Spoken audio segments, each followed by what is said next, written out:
This is Matthew Cratter from Trader University, and today I want to answer the question, are CBDCs a threat to Bitcoin? A CBDC is just a central bank digital currency, and I hear this a lot in my comments, especially from really dumb people like the XRP army. They say, well, the Federal Reserve is going to come out with its own cryptocurrency. We can call it FedCoin for short, and then Bitcoin is finished because everyone will want to use this officially sanctioned cryptocurrency instead. Now, this is just not true, as we're going to see, but the CBDC is a way for a central bank to go directly to a consumer or business and bypass the traditional banking system, like Bank of America, like Wells Fargo. With a CBDC, everyone in the US, for example, if there were FedCoin, everyone in the US would have a wallet, a cryptocurrency wallet with the Fed, and all of your dollars would be held there. This is obviously a threat to the traditional banking system. What it means is that these traditional commercial banks like Bank of America and Wells Fargo would be bypassed. And this may be one reason why Warren Buffett has been selling off his bank stocks over the last 12 months, though it does appear he still owns a lot of Bank of America. A lot of people will often say too, when I talk about CBDCs, they'll say, well, don't you realize the US dollar is already digital? Most people don't really use paper money or coins that much anymore. Everything's on your credit card. Everything's digital fiat dollars. Even in your banking account, it's all zeros and ones. But CBDCs are very different. They would be built on some sort of blockchain, and they would be what we might call smart money. Now, this is a very important tool that central bankers would like to get their hands on. What do you do if you're a central banker? Interest rates are close to zero, and you've been printing money madly over the last 12 months. Something like 30% of all US dollars that have ever been in existence have been printed up over the last 12 months. And then what if things still aren't working? And you print up all this money, you give it to the commercial banks. Maybe they're not loaning it out as much as you'd like to see. You're also financing the federal government's deficit spending, but maybe it's not going as fast as you would like. There are all these delays in sending out stimulus checks. Well, CBDCs are a way for the central bank to interface directly with the consumer. So, for example, if you're Jerome Powell in the Federal Reserve and you want to send out stimulus checks directly to people, if they can cut interest rates overnight, they can do all these things. But if they want to send stimulus checks, this money has to make its way from the Fed money printers to the U.S. Treasury. It has to be authorized by Congress, and then it has to be sent out. But if the Federal Reserve had this direct access, if they could send you money directly to your wallet with the Fed, then they could do very targeted stimulus checks. So, for example, they could say, well, if you live in zip code 95032, which is the South Bay in the Bay Area where I used to live, and let's say your AGI, your adjusted gross income on your previous tax return was under $120,000, and you live in this particular zip code, then you get $2,000 of FedCoin or crypto CBDC delivered to your Fed wallet. But if you live in Columbus, Ohio, where it's a slightly lower cost of living, you would only get $1,000 to your Fed wallet. So this allows for this very targeted stimulus spending, stimulus checks for consumers, and you could also do very fancy things. So the one problem with stimulus checks is a lot of people, or some people who got them, didn't really need the money, so they spent it on Bitcoin, or they just put it in their savings account, or they bought some stocks with it. But what you could do if you had this sort of smart money is you could say that if you don't spend that money within your local zip code, so this could be a local stimulus program for local businesses, if you don't spend that money right away, it will disappear within 4 weeks. It'll just be debited from your Fed wallet. And so this allows for both very targeted stimulus. You can pick the people you want to give money to. You can decide where they spend it. Maybe this FedCoin could only be spent for groceries or to pay your rent or something like that. But the problem with this, of course, is that it gives central bankers more power. And this is really the last thing we want to do. Centrally managed, centrally planned economies never work, especially in the long term. You can just think of these classic pictures of Soviet Union grocery stores. And we certainly don't want to give central bankers any more power than they already have. And another reason for this is obviously the political implications and the free speech implications, etc. Sort of the basic Bill of Rights, first few amendments. Let's say you make YouTube videos criticizing the Federal Reserve, which I do. Was your second cousin involved in the 2021 storming of the United States Capitol? Did you say something offensive when you were 19? Did you buy a gun from a gun shop in 2017? And now that particular model of gun is illegal and you're refusing to hand it over to the authorities. Well, if you did any of these things, magically your Fed wallet just stops working. And all of a sudden you don't have any money to spend until you can get it working again. So please call the 1-800 number, which has been outsourced to Jeff Bezos and Amazon India, to get it working again. And then, of course, you keep leaving voicemails and emails, and no one ever gets back to you. And so this could be the kind of situation where CBDCs are used to censor political expression and free speech and basic First and Second Amendment rights. So now, let's say your Fed wallet's working again, but they get to see everything you were buying. They have full transparency into what you're buying and what you're selling. So maybe you just bought a forbidden book. Maybe it's a book from the far left or the far right.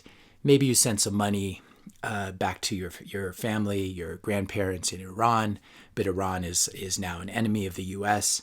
And so the Federal Reserve and the federal government can see from your Fed wallet what you're spending this money on, and they can turn it off again.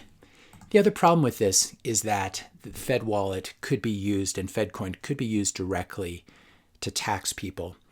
So let's say, just for this is a hypothetical scenario, of course, but let's say for 2022, all Caucasian males over the age of 40 will be paying a special tax, and you can insert whatever cause you want for this. Maybe it's slavery reparations or Native American reparations or carbon footprint or white privilege, gun owner. Maybe you have a history of reading Shakespeare, and Shakespeare is now known to be an extremely racist author. If you've done any of these things, you're going to be paying a special tax in 2022. But the good news is you don't have to consult with H&R Block or your CPA for this. The special 10% sales tax for your white privilege will be automatically added to all the purchases you make using your Fed wallet. And this will be very targeted tax. By the way, there are no more checking accounts, there are no more savings accounts, there's no more physical cash. Maybe it's not realistic to expect this in 2022, but let's say 2030 or something like that. And so your only real recourse, you have to use your Fed wallet to buy things. If not, you can try to do barter, but maybe the person you're buying it from, the e-commerce site or your neighbor or something like that, decides to report you to the authorities and collect the reward because they see that you're bypassing Fed wallet and you're trying to use barter or some sort of exchange of goods for services. So then you're basically forced to use your Fed wallet and pay the tax. We could replace all Caucasian males over the age of 40 with all African American males under the age of 25.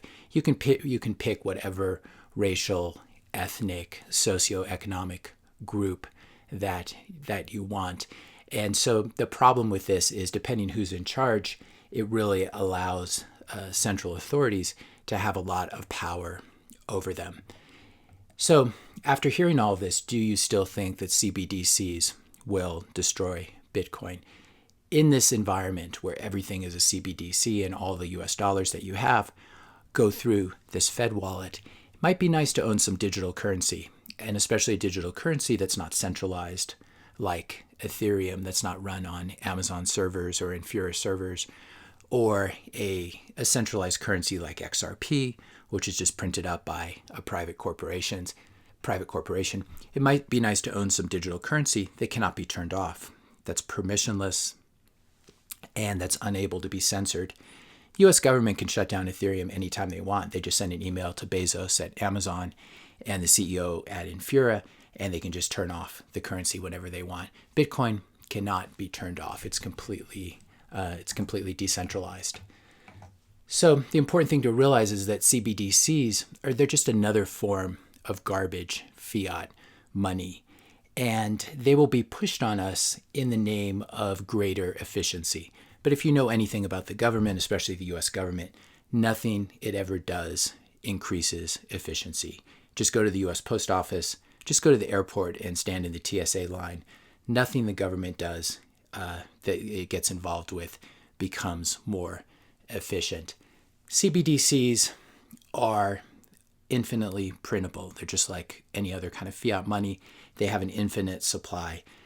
And they will continue to be printed just because of the fiscal situation of the U.S. and the continued deficit spending that's going to need to be monetized. By contrast, Bitcoin, there are only 21 million Bitcoin. They're probably a lot less because a lot have been lost, etc. And so we still have this same situation where you have infinite fiat money, whether it's CBDCs or current digital money, and then you have the absolute scarcity of Bitcoin. Now, right now, U.S. regulation is very friendly to Bitcoin, but in the future, if this ever changes, CBDCs could be programmed to not allow you to purchase Bitcoin with it. So, for example, an exchange like Coinbase, they might allow you to trade some other Fed coin for maybe the Chinese cryptocurrency coin, the CBDC yuan or something like that, but they won't allow you to buy Bitcoin. So this could be a problem in the future for Bitcoin inflows. On the other hand, when gold was outlawed and confiscated in 1933 by the U.S. government, and the reason they did this is they wanted to print a lot of money and not really have any sort of fiscal responsibility, so they confiscated all the gold and made it illegal to own. When that happened, you can ask the rhetorical question, did the value of gold go up or down? Obviously, it went up quite a bit. And this is what Roosevelt was doing. He was devaluing the dollar versus gold, and confiscation was part of this process. All that confiscated gold obviously ended up in Fort Knox. That's how the gold got there. Something similar with various recreational drugs like marijuana. When it was banned around the same time that gold was banned, I believe it was banned in the early 30s as well. The price obviously went up. Black market goods are always more expensive than legal goods. And we've seen that as marijuana has been legalized, as cannabis has been legalized. In places like Colorado and California, the price per ounce has plummeted, and a lot of illegal growers have been under pressure as the legal supply comes on. So the nice thing about Bitcoin, even if it is banned, if it's banned in a certain country, it's very likely that there will still be countries where it is legal and where Bitcoiners are welcome. And that's the really nice thing about Bitcoin, is it allows you to exit the system whenever you choose to. If you don't like the country you're living in, if all of a sudden it becomes very antagonistic to Bitcoin, you can just load your Bitcoin on a hardware wallet, memorize the recovery seed, destroy the wallet, and walk across any border, get on a boat, fly on an airplane with your 12-word seed phrase, 12 or 24-word seed phrase memorized. And when you get to your new country, you can just enter that into a hardware wallet, and you have your Bitcoin with you. And so this is one thing, one great thing about Bitcoin, is it allows people to exit the system. In the same way that people, for example, the Puritans who weren't happy in England, or various other immigrant groups who weren't happy in their countries, they had an exit in the form of being able to come to the U.S. and practice whatever religion they wanted to practice, and not have to worry about what they were saying or what they were thinking or what they were doing on Sunday morning. Bitcoin is a very similar exit, and what it means is that eventually countries will be competing for this wealth, for this Bitcoiner wealth, and it's almost certain that there will be Bitcoin-friendly jurisdictions, and they will exert pressure on non-Bitcoin-friendly jurisdictions. You could have a place like Singapore, for example, which is very smart, very well run, obviously fairly authoritarian as well. But what this means is that countries will need to compete for Bitcoiners, and it makes it much more difficult for countries to ban Bitcoin. If you want to leave your country with your gold or with your house, this just isn't possible. This is another silly thing about gold. Who wants to have 4 bars of gold when you can have Bitcoin? And it gives you this travel flexibility and this option of exiting the system if the system becomes hostile, as it almost certainly will with CBDCs. If you found this video helpful, be sure to hit that subscribe and like button. Maybe share the video with a couple friends. Also, hit that notification bell if you want to be notified when I publish my next video. And let me know your questions and comments in the comment section below. Thanks a lot for watching, and I'll see you in the next video.